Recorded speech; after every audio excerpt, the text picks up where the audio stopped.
introduced in Lok Sabha to be sent to JPC for discussion?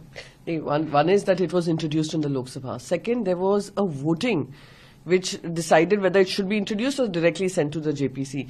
In that voting, 20 of BJP MPs themselves were found missing. That shows that the kind of control they had despite issuing a whip, people chose to defy it. And that in itself is a big story. So before thinking of a two-third majority and coming up with this bill, they should save themselves this embarrassment so that this kind of a voting pattern is not repeated, and also exposes chinks in the, when we say in the armor of the mighty emperor, Mr. Narendra Modi.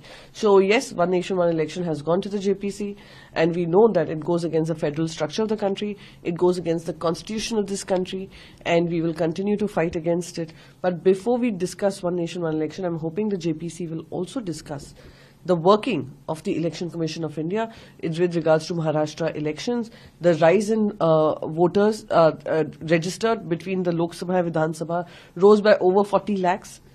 From where did they get these numbers? The voter turnout jumped by 13%. Those are transparency that we seek from the Election Commission of India, and I'm hoping that JPC would discuss that before they talk about One Nation, One Election. I was coming to the first around 20 MPs of BJP were missing. So BJP is likely to issue notice to MPs absent during the voting for One Nation, One Election bill introduced. No, they will have no other face saver but to send them a notice.